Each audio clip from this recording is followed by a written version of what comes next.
नमस्ते, कैसे हैं आप सब। एक बार फिर से आपका स्वागत है। उम्मीद करता हूं कि आप सब अच्छे होंगे। तो आज हम देखेंगे फोर्थ ग्रेड एग्जाम के रिगार्डिंग कुछ इंपॉर्टेंट क्वेश्चंस। तो चलिए चालू करते हैं। सबसे पहले हमारे सामने है, कितने समय में रुपए 8,000 चक्रवृद्धि ब्याज पर 20% वार्षिक दर से रुपए 9,261 हो जाएंगे यदि ब्याज त्रैमासिक संयोजित हो।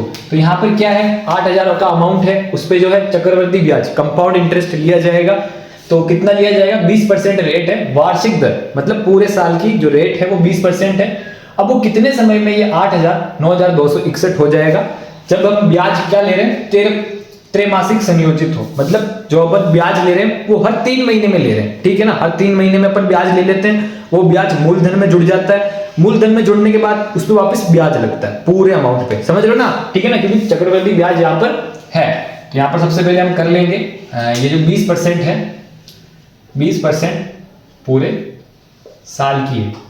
तो इसको क्या करेंगे, 20% को 4 से भाग दे देंगे। तो यहां पर क्या आ जाएगा, 5% त्रैमासिक ब्याज आ जाएगा।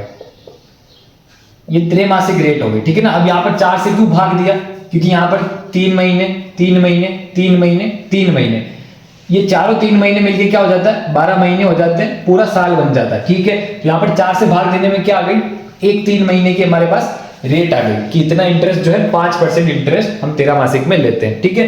अगर पूरे साल में 20% ले रहे हैं, ठीक है ना, तो देखो 5% 5% 5% 5% पूरे साल का हो गया ना 20%, ठीक है।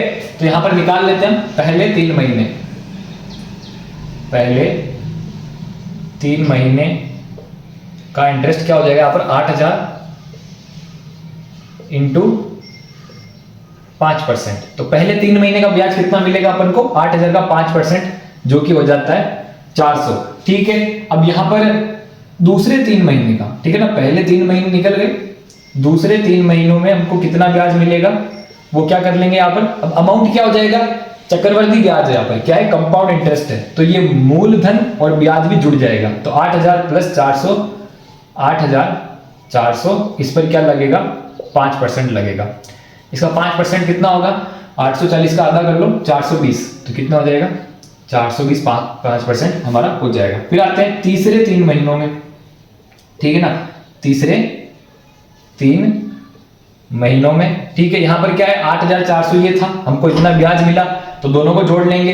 तो 8,400 प्लस 420, तो कितना हो जाएगा, 8,820। अब क्या होगा, इस पर 5% लगेगा, ठीक है। कितना होगा, हाँ, यहां पर अगर हम जोड़ते हैं तो ये 0 कट जाएगा, 8,082 का आधा हो जाएगा, कितना हो जाएगा, 441। यहाँ पर 441 अपन को ब्याज मिला तीसरे 3 महीने में। अब आते हैं चौथे 3 महीने में, चौथे 3 महीने में यहां तक अपना अमाउंट कितना हो जाएगा, 8,820 प्लस 441 कितना हो जाएगा, 0 और 1 1 2 और 4 6 8 और 4 2 1 बज गया 9, 9,261। तो अपना अमाउंट यहां पर आ गया, ठीक है।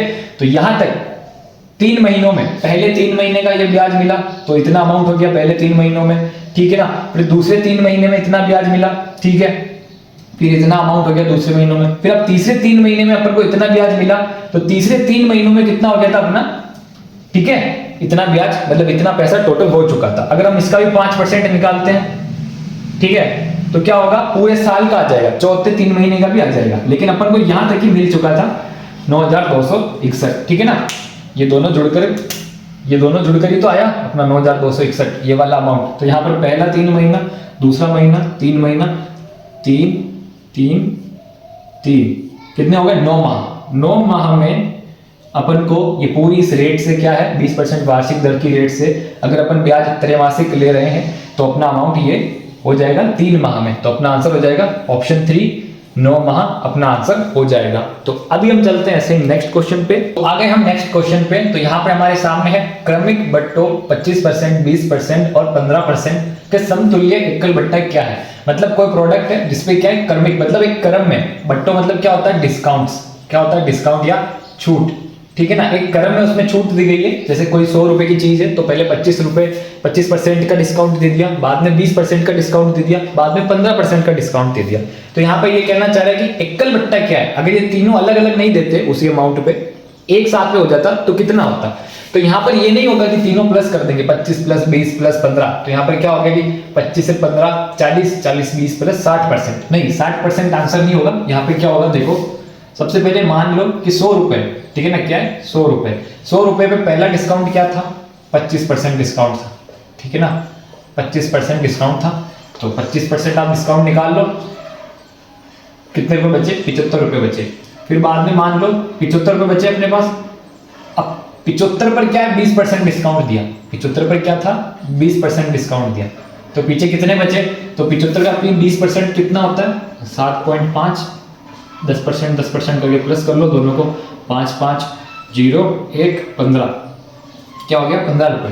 तो 75 से 15 आप काट लो, 5 से 10 60, कितने बच गए 60 बच गए। फिर अपने पास क्या हो गए 60 रुपए।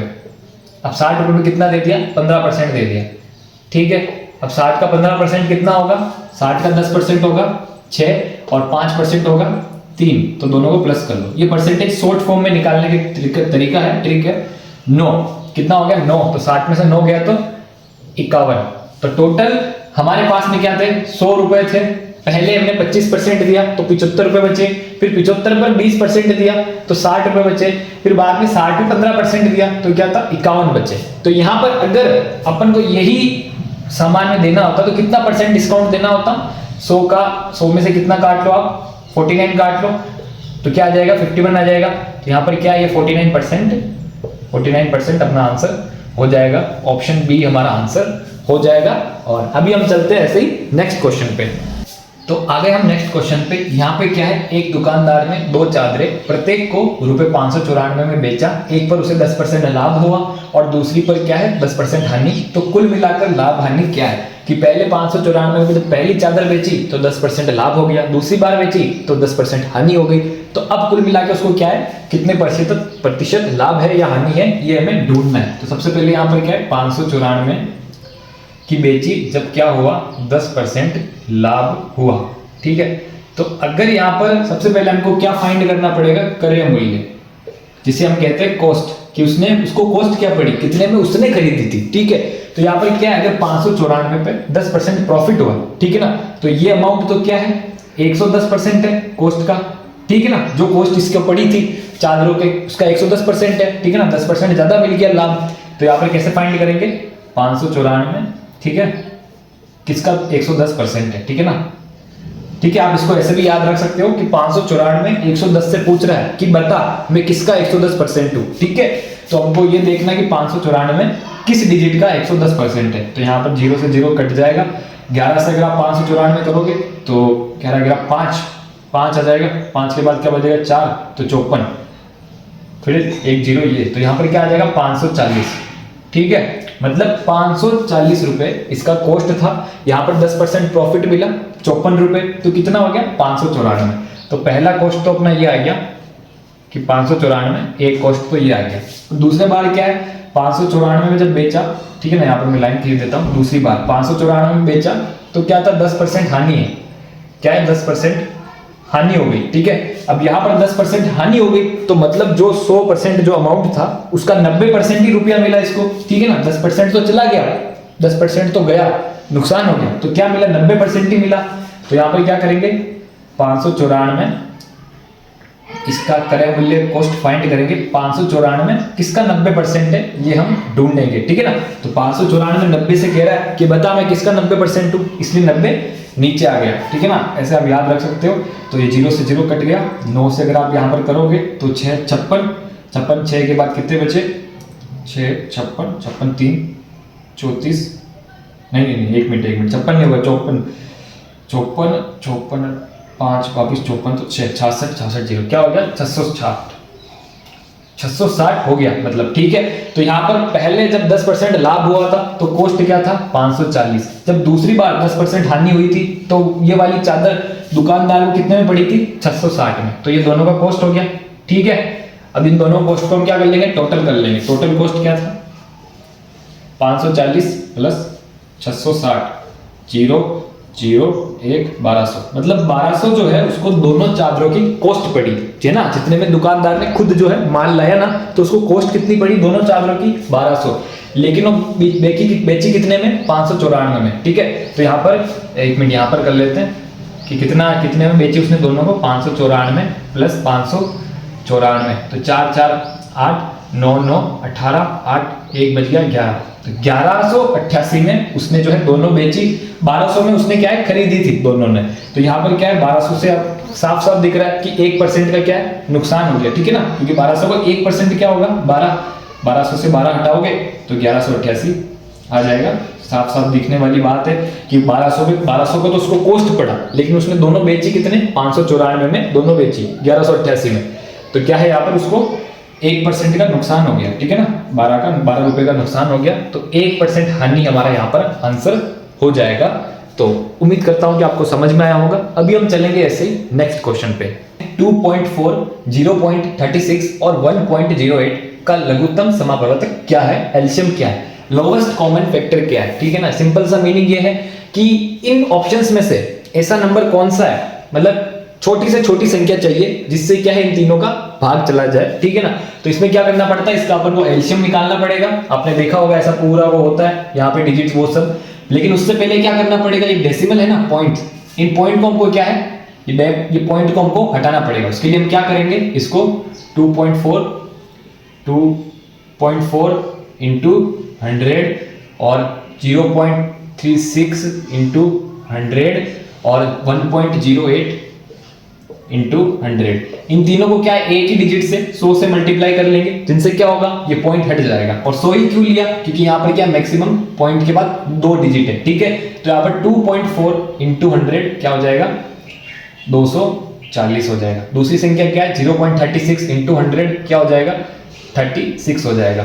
1.08 इंटू 100 तो क्या हो जाएगा, ये पॉइंट हट जाएगा, तो यहाँ पर क्या हो जाएगा 108 हो जाएगा। अब इसका क्या करेंगे, हम एलसीएम निकाल लेंगे। तो सबसे छोटी संख्या क्या है जिससे इन तीनों का भाग चला जाए, यहाँ पर आएगा 2, तो 120 18 5 4 54। दूसरा हमारा क्या है 6 0 9, यहाँ पर क्या आएगा 27। दूसरा हमारा 30, ये एज इट इज कटेगा ही नहीं, फिर वापिस 2 15 9 27, फिर वापस क्या आएगा, लोएस्ट संख्या क्या है जिससे इन तीनों में किसी का भाग चला जाए, तो 3 15 तो नहीं कटेगा, 15 सॉरी कट जाएगा, 15 कट जाएगा, 5 आ जाएगा, यहाँ पर 3 आ जाएगा, 27 3 की टेबल में 9 बार आ जाएगा, फिर वापस 3 लेंगे, 5 कटेगा नहीं, 1 वापस क्या आ जाएगा 3 आ जाएगा, फिर वापस 1 और 3 बचा है अभी तो 5 1 1, फिर अभी लास्ट में बचा है 5, ठीक है ना। यहाँ पर 1 लाना है कुल मिला के, एलसीएम हम निकालते थे ना 5वीं छठी में, वैसे ही है। यहाँ पर तीनों 1 1 1 1 आ गया, फाइनल हो गया, बिल्कुल कंप्लीट हो गया। तो अब क्या करना है, इन तीनों को अपन को क्या करना है मल्टीप्लाई कर लेना है, क्या है 2 इंटू 2 2 इंटू 2 2 इंटू 2, 1 2 3 4 तो 2 3 3 है ना, इंटू 3 इंटू 3 इंटू 3 और इंटू लास्ट 5, ठीक है ना। ये कंटिन्यूसली है, ठीक है। 2 2 4 4 2 8 8 16 16 3 48 48 3 144 144 3 144 इंटू 3 432 इंटू 5 0 1 बच गया, 5 15 6 1 बच गया, 5 20 20 1 21, क्या आ गया 2160 हमारा इन सबको करने से आ जाएगा। अब यहाँ पर 2160 तो हमारे ऑप्शन में है नहीं, लेकिन यहाँ पर हमने सबसे पहले क्या किया था 100 से मल्टीप्लाई किया था तीनों डिजिट्स को, तो इस आंसर को भी क्या है 100 से भाग देना पड़ेगा। और जब 100 से हम भाग देंगे तो 2 जीरो है, तो 1 2 जीरो बाद क्या है पॉइंट लग जाएगा यहाँ पर, ठीक है ना। तो 2160 क्या हो जाएगा 21.6, ऑप्शन 1 हमारा आंसर हो जाएगा। तो उम्मीद करता हूं कि आपको समझ में आया होगा, और ऐसे ही क्वेश्चन हम और 5 क्वेश्चन कल देखेंगे। और आपका बहुत बहुत धन्यवाद अगर आप यहां तक पहुंचे हो। तो मिलते हैं नेक्स्ट वीडियो में। अगर आपका कोई डाउट हो तो कमेंट बॉक्स में पूछ लेना।